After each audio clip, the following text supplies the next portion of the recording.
दगडू राजपूत यांना लाईफ केअरमध्ये ॲडमिट केलेलं होतं. त्यांच्या प्रोस्टेटचं ऑपरेशन केलं. नंतर 5-6 दिवसानंतर त्यांना डिस्चार्ज होता. परत डॉक्टरांनी त्यांच्या पेनक्रियाचा काही प्रॉब्लेम सांगितला, त्याच्यात पण स्टोन आहे म्हणे, तर त्याचं ऑपरेशन करावं लागेल. नंतर त्यांनी MRCP करायला लावली.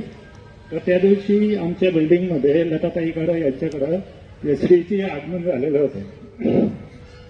तर तेव्हा आम्ही त्यांना विनवणी केली, साईंकडे प्रार्थना केली, तर आमच्या बाबांचे रिपोर्ट नॉर्मल यावा. मग मी SMBTला घेऊन गेलो.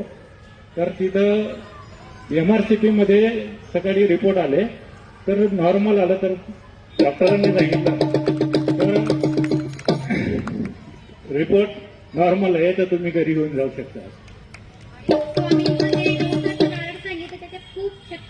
कारण की मग ज्या दिवशी मी स्वामींना नारळ बांधायला गेली त्या दिवशी माझ्या डोळ्यात अक्षरशः अश्रू आले की घरात एक माणूस आजारी असतो तर पूर्ण घर त्या माणसं मागे फिरतं. त्यावेळेस मी स्वामींना सांगितलं की तुमची लेस तुमच्याकडे काही मागते तर ते तुम्ही आमचा प्रॉब्लेम सॉल्व्ह करा. आणि ताईंनी मला ओटीचे फुलं दिले आणि माझ्या 2 मैत्रिणी सोनाली आणि वैशाली यांनी मला स्वामींचं भोगचं जे जल असतं ते त्यांनी मला घरी आणून दिलं बाबांना देण्यासाठी. खरंच मी एकच म्हणेल, अशक्य शक्य करतील स्वामी. श्री स्वामी समर्थ. श्री स्वामी समर्थ महाराज की